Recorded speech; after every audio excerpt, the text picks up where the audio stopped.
Boa tarde, gente. Tudo bom? Meu nome é Cláudio, eu sou professor aqui do curso de saúde mental e a gente vai ter essa aula de hoje, que é uma aula de 3 horas, que é dividida em 6 blocos. E a gente vai ter a primeira parte, os primeiros 3 blocos, sobre o conteúdo teórico, ou seja, vai ser 1h30 de conteúdo teórico, e depois a gente vai ter 1h30 de questões, são 24 questões que a gente vai fazer, questões aí das últimas provas de todas as bancas, que caiu saúde mental 2022, 21, 20 até 19 mais ou menos, tá? A qualquer momento que vocês queiram perguntar alguma coisa, vocês podem me chamar, tá? E vamos começar então, falando sobre... Deixa eu ver onde está passando por aqui. Ah, tá aqui. Sobre a assistência de enfermagem em saúde mental. Alguém aqui já trabalhou em algum serviço de saúde mental? Já. Você? Aonde? No antigo Nise da Silveira, no Gente de Dentro? Não, Pedro II em Santa Cruz. Ah, em Santa Cruz, é verdade. Trabalhei lá e também na UPA de Genicinó, também tem uma parte que é uma ala só de pessoas assim. A gente tem uma emergência ali em Santa Cruz, que é o SER, e tem também uma enfermaria psiquiátrica ali, no Hospital Geral, que eu não sei se vocês sabem, mas os hospitais psiquiátricos eles estão sendo fechados, pelo menos os hospitais psiquiátricos públicos. E aí, no lugar deles, estão abrindo leitos de saúde mental nos hospitais gerais. Depois eu vou explicar por que isso está acontecendo. E tem a ver justamente com o primeiro slide aqui, que diz que a OMS, a Organização Mundial da Saúde, ela preconiza, o que quer dizer essa palavra? Que ela recomenda, que ela orienta alguns princípios básicos que poderiam fundamentar a legislação sobre saúde mental. Para quê? Para proteger os direitos das pessoas acometidas por transtornos mentais. Antes de haver um movimento de redirecionamento da assistência na saúde mental, a gente só tinha os hospitais psiquiátricos e o ambulatório de saúde mental como locais para tratamento de pessoas com transtornos mentais. E esses hospitais psiquiátricos, eles acabavam segregando aquela pessoa, excluindo aquela pessoa do convívio com a sociedade, e muitas vezes não era um local de tratamento propriamente dito. E a maioria das pessoas que estavam internadas ali não estavam porque tinham algum tipo de transtorno mental, elas estavam porque causava algum transtorno para a família, para a comunidade onde elas viviam, ou para a sociedade de uma forma geral. Isso só começa a mudar a partir do momento em que a OMS redireciona esse modelo de assistência baseado em alguns princípios. Quais seriam esses princípios? Respeito pelos valores individuais, sociais, culturais, étnicos, religiosos e filosóficos, principalmente aí, uma questão que está sendo muito discutida hoje, a questão dos valores individuais, étnicos e religiosos. A assistência e o tratamento devem ser providos em ambientes com a menor restrição possível. O que isso significa? Antigamente, havia uma ideia equivocada de que o paciente com transtorno mental era alguém que deveria ser excluído, deveria ser afastado da sociedade. Por quê? que era considerado um indivíduo perigoso, né? Alguém que poderia causar danos à sua família ou, né, à vizinhança. E também, né, muitas dessas pessoas elas eram internadas porque haviam situações ali de conflito, né, familiar, por exemplo, uma menina que engravidava sem estar casada, né, e aí ela era mandada para essas instituições e ficava lá, mesmo sem ter um diagnóstico de transtorno mental. Criava-se, né, esses diagnósticos. Homossexuais, né, enfim, pessoas que causavam algum tipo de constrangimento para a sociedade da época, né, elas eram internadas nessas instituições junto com pessoas que tinham transtornos mentais, né. O manicômio, ele surge antes mesmo do hospital psiquiátrico.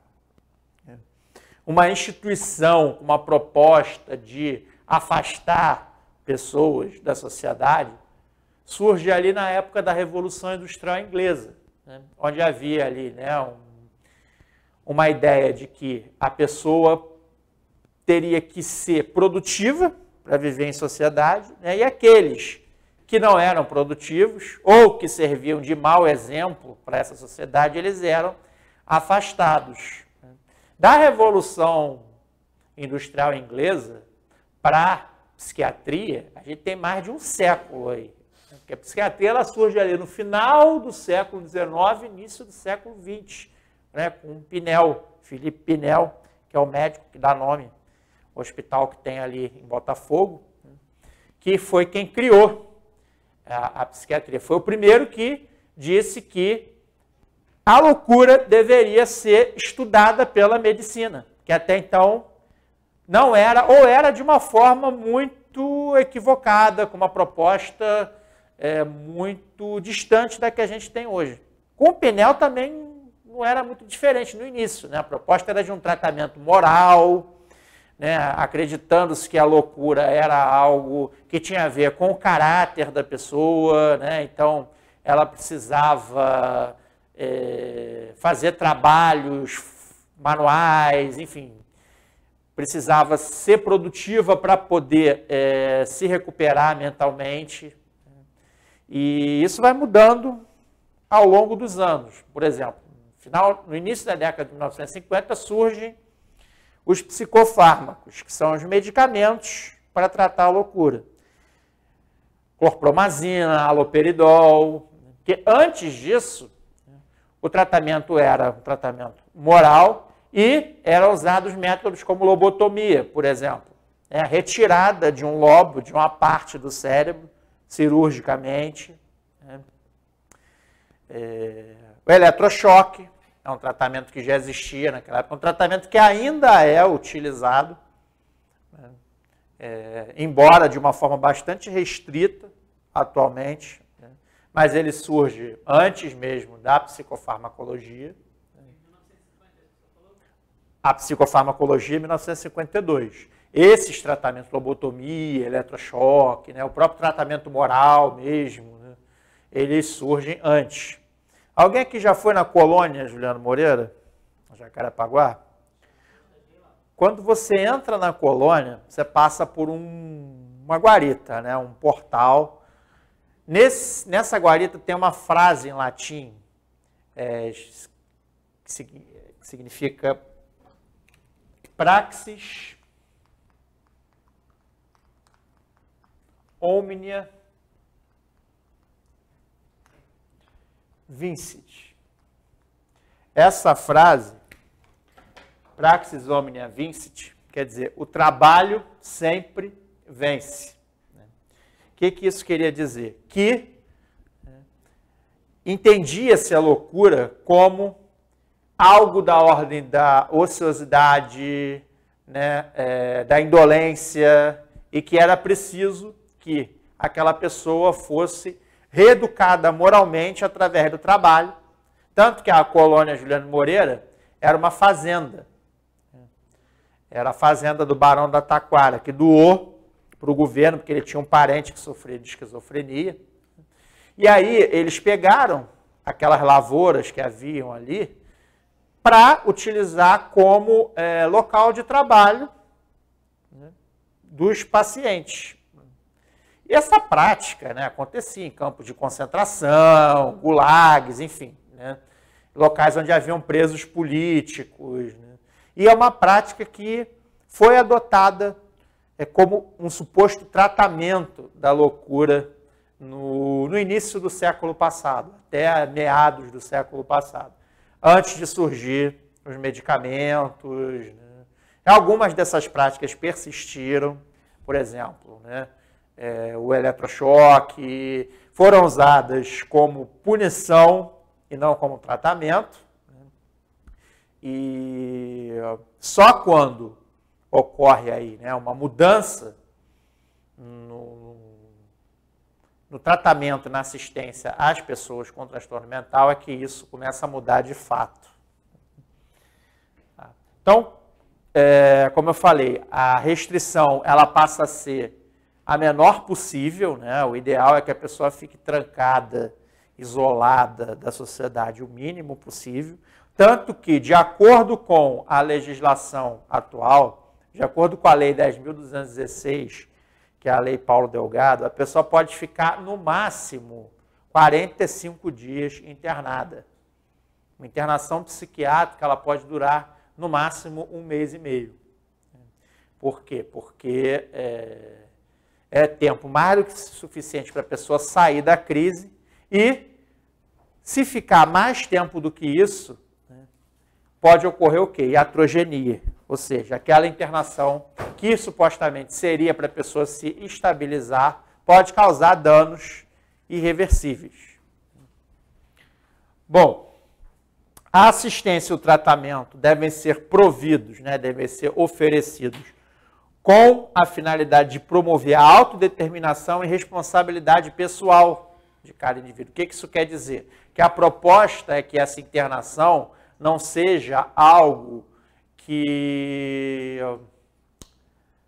torne o indivíduo dependente da instituição. A gente vê muito isso, paciente com internação prolongada, aquele paciente que passou 20, 30 anos, né, metade ou até mais do que isso da vida dele dentro do hospital psiquiátrico, ele se torna dependente da instituição. Né. Ele se acostuma a ter horário para tudo. Né. Horário para acordar, tomar café, almoçar, jantar, dormir. Ele usa as roupas da instituição, né, então ele perde essa identidade. Tanto que quando vai se fazer um trabalho de reinserção dessa pessoa na sociedade, há uma dificuldade muito grande para que ela se readapte. Geralmente a pessoa tem uma resistência a querer sair dessa instituição, de tão dependente que ela fica do lugar. Por mais que seja um lugar inadequado para o tratamento, né, ela viveu a vida toda dela ali, ou boa parte dessa vida. Então, para ela se reinserir nesse mundo aqui fora, e esse mundo aqui fora também, né, não está lá fácil, né, para a gente, que dirá para essas pessoas, é muito difícil. Provisão de cuidados e tratamentos oferecida para que a pessoa possa atingir o seu mais alto nível de saúde e bem-estar. A gente está falando tudo isso aí na teoria, né? A gente sabe que, na prática, né, embora os profissionais eles façam esforços para garantir que isso aconteça, né, a realidade ela tem sido distinta, né, da que se espera. Por quê? Porque existe pouca oferta de serviços de saúde mental, né, e os poucos serviços de saúde mental que existem, eles têm poucos recursos humanos e materiais para dar conta da demanda que chega até eles. Bom, a legislação em saúde mental, o que é importante vocês saberem aí? Os principais leis, portarias, né, que isso volta e meia está aparecendo nas provas que vocês fazem. A Declaração de Caracas. Declaração de Caracas ou Carta de Caracas foi um documento produzido numa conferência de Caracas, que aconteceu no ano de 1990 na Venezuela. onde estavam presentes autoridades de saúde mental de todos os países latino-americanos, que produziram um documento que redirecionava a assistência em saúde mental. Redirecionava em que sentido? No sentido do fechamento progressivo dos hospitais psiquiátricos e na criação de serviços substitutivos, ou seja, serviços que possam atender a essas pessoas sem que elas precisem estar isoladas do convívio social. Essa declaração de Caracas, ela vai influenciar a legislação em saúde mental no Brasil. Tanto que, no ano de 1989, da entrada no Congresso Nacional, o projeto da Lei Paulo Delgado, que 12 anos depois, em 6 de abril de 2001, é aprovada como a Lei 10.216, que faz justamente o que estava preconizado lá na Carta de Caracas. Redireciona o modelo de assistência em saúde mental. Ou seja, o hospital psiquiátrico ele vai saindo progressivamente de cena e vai dando lugar aos serviços substitutivos, sendo o principal deles o CAPS, ou Centro de Atenção Psicossocial. Vocês já devem ter ouvido falar, né? Os CAPs em suas diferentes modalidades. E, posteriormente, vai surgir a RAPS, ou Rede de Atenção Psicossocial. Nós vamos falar um pouco sobre essa rede de atenção, né, sobre os CAPs em suas diferentes modalidades, mas vocês devem estar se perguntando, bom, beleza, vai fechar o hospital psiquiátrico, né, tá longe de ser aí, né, o melhor lugar para atender essas pessoas, mas e se o paciente tiver uma crise, tiver um surto e precisar ficar internado? A proposta da Lei 10.216, da legislação em saúde mental atual, é acabar com a internação psiquiátrica? O que vocês acham? Não, né? Tanto que eu falei que, pela lei, o paciente pode ficar internado no máximo 45 dias. Né? Ou seja, a lei preconiza que exista internação, mas que essa internação tenha um prazo para acontecer. E aonde que vai ser essa internação?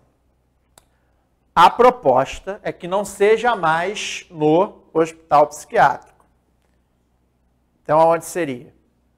A colega falou que ela já trabalhou, trabalha, né, no Hospital Dom Pedro II em Santa Cruz, que é um hospital geral. Né? Então, a proposta é que a gente tenha leitos de saúde mental em hospitais gerais, leitos estrategicamente distribuídos pelo município. E a gente tem esses leitos aqui no município do Rio de Janeiro, sendo que ainda tem poucos.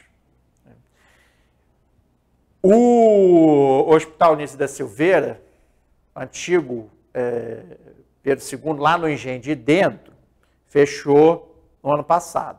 Né? O Hospital Jurandir Manfredini, que era o antigo polo de internação da colônia Juliano Moreira, também fechou esse ano. Então, a gente tem de hospital psiquiátrico, ainda aqui no município do Rio de Janeiro, hospital psiquiátrico público. Tem, né, as clínicas particulares, conveniadas, né? Mas público a gente tem o Pinel, né? O Felipe Pinel, tem o IPUB, Instituto de Psiquiatria, né? Que fica ali em frente ao Pinel, e a gente tem o hospital aqui na Praça Mauá. Como é que chama, gente? Agora não me fugiu o nome. que também tem leito psiquiátrico. Só que a oferta de leito de saúde mental em hospital geral, ela ainda é muito pequena. Além do Dom Pedro II lá em Santa Cruz, que se não me engano são 19, 29 leitos, agora eu não sei de cabeça. 15, pois é.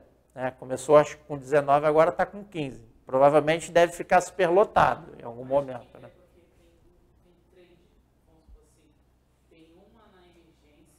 Tem o SER, né? Isso, que é o SER, e outro no andar. Uhum. No andar, eles dão mais preferência quem anda. Então não pode ficar com acesso, Sim. não pode ficar nada, tudo oral, nada, só se tiver alguma... Mas para internação psiquiátrica mesmo são 15. Para ficar internado aqui.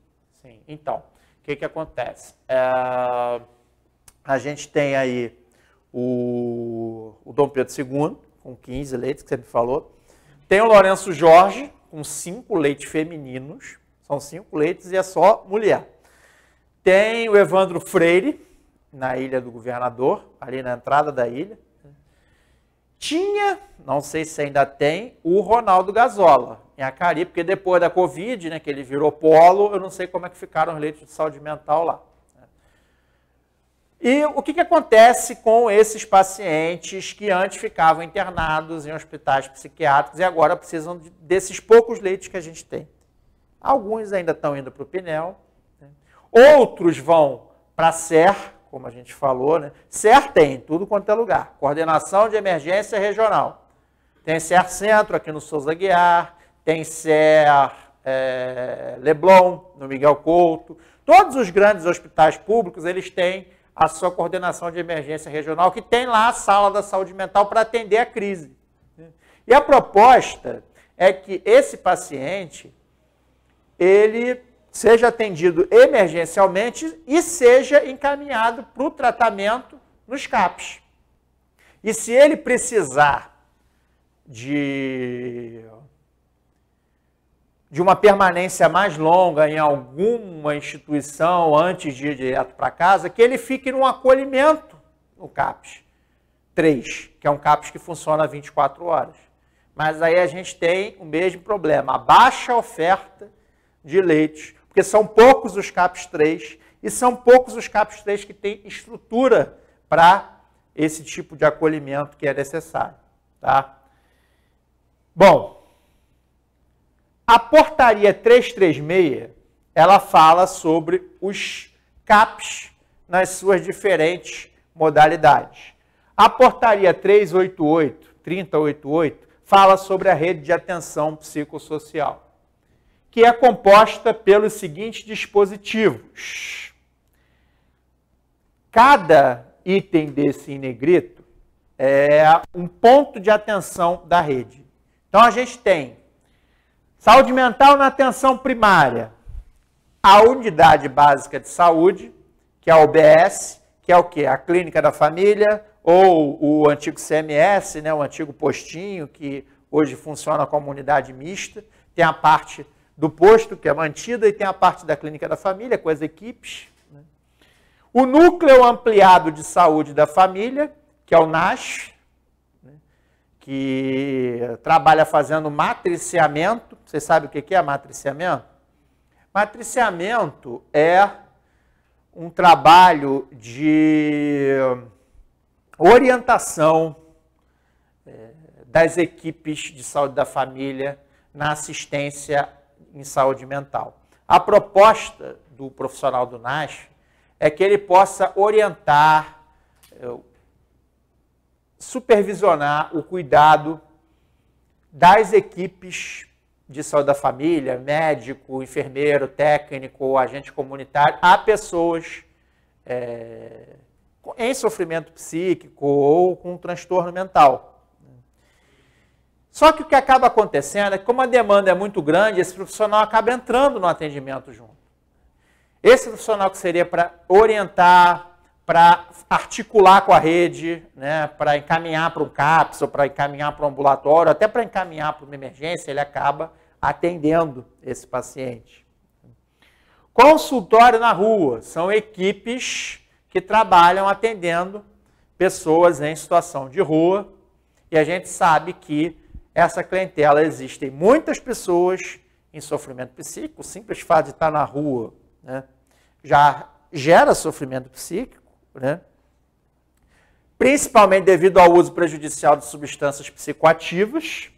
Aqui no centro da cidade, por exemplo, a gente tem 3 equipes de consultório na rua.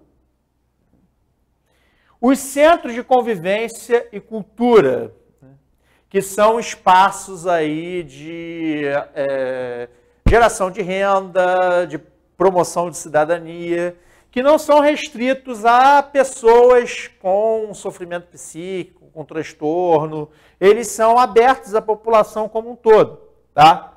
Aqui, teve um erro de digitação, a atenção psicossocial estratégica já é outro item, tá? Então, entra como se tivesse aqui embaixo. Aí a gente vai ter os CAPs nas suas diferentes modalidades. Vou apagar aqui, tá?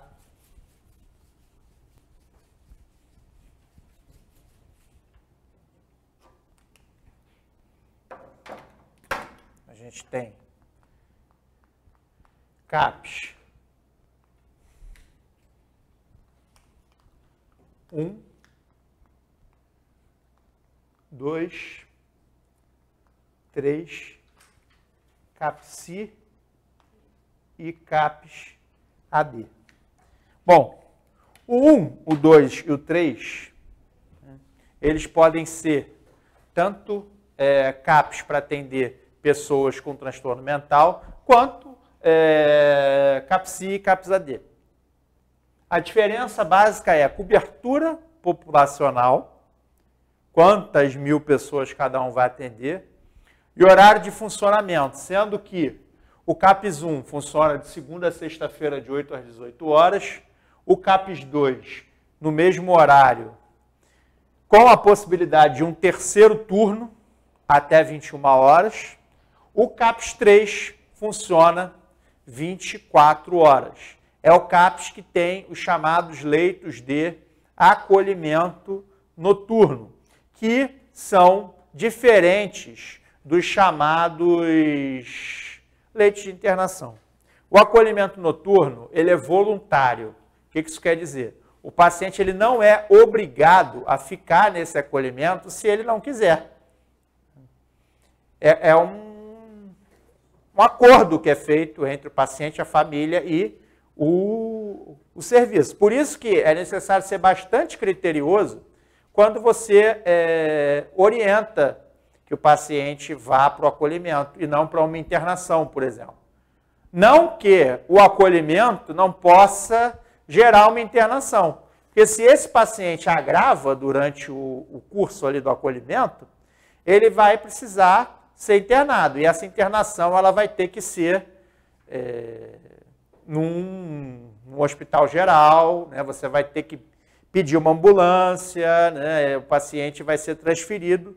Embora já hajam alguns CAPS 3 que têm aquilo que a gente chama de sala de observação, que é uma sala com todo o aparato para contenção química, mecânica, e isso é algo que divide as equipes de saúde mental. Tem gente que é a favor porque consegue manejar a crise ali, onde ela acontece, tem gente que é contra porque a proposta do CAPS não é virar um hospital psiquiátrico de porta aberta, né? E se você traz práticas que aconteciam no hospital psiquiátrico para dentro do CAPS, o risco disso acontecer é grande.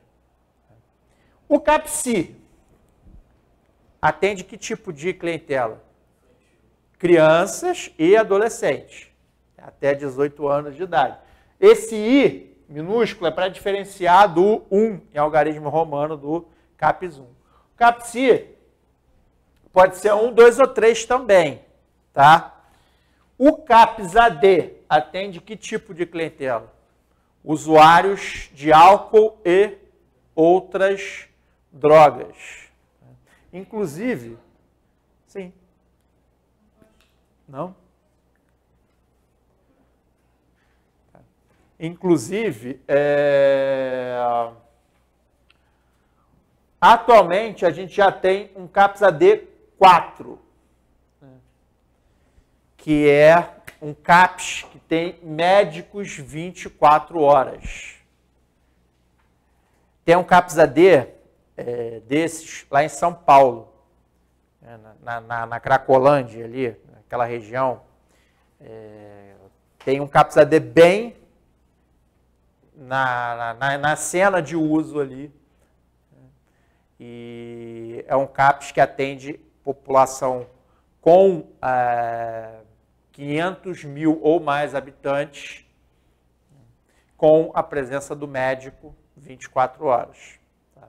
Eu acho que não está tão detalhado assim como eu estou falando na apostila, mas os pontos da rede estão na apostila. Né? Só os tipos de CAPS que eu posso depois... Mas na portaria 336, você encontra discriminado direitinho, tudo isso que eu estou falando.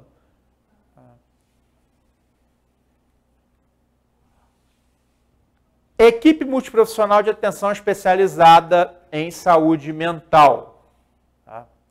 Emergência, o paciente precisou de uma emergência, SAMU 192, né? Se o paciente estiver em casa ou em via pública, se ele estiver numa instituição de saúde, você vai acionar a central de regulação, pedir ambulância para ele ser transferido. A sala de estabilização, que é o que a gente tem hoje na SER, na Coordenação de Emergência Regional, uma coisa que pouca gente sabe, UPA 24 horas também é referência para atendimento em saúde mental. Muitas vezes o paciente vai para a UPA, recusa atendimento. Ah, não, encaminha para a SER, encaminha para o PNEL, encaminha, né, para onde tem psiquiatra, porque aqui não tem psiquiatra. Mas o fato de não ter psiquiatra não quer dizer que você não possa e não deva atender, né, uma situação que às vezes não é necessariamente só saúde mental. Nunca é. Né? E portas hospitalares de atenção à urgência, pronto-socorro e unidades básicas de saúde. Atenção residencial de caráter transitório, né, a unidade de acolhimento. Serviço de atenção em regime residencial, atenção hospitalar, como eu falei, enfermaria, saúde mental em hospital geral, os hospitais especializados, hospitais psiquiátricos que estão em processo de fechamento. Estratégias de desinstitucionalização, os serviços residenciais terapêuticos, que são locais de moradia para pessoas egressas de instituições psiquiátricas, o programa de volta para casa, que é uma bolsa no valor de 400 e poucos reais que o paciente recebe para se manter em sociedade depois que ele deixa a internação. Né? E estratégias de reabilitação psicossocial com iniciativa de geração de trabalho e renda. Tá? Então a gente pode encerrar essa primeira parte. Vai zerar aí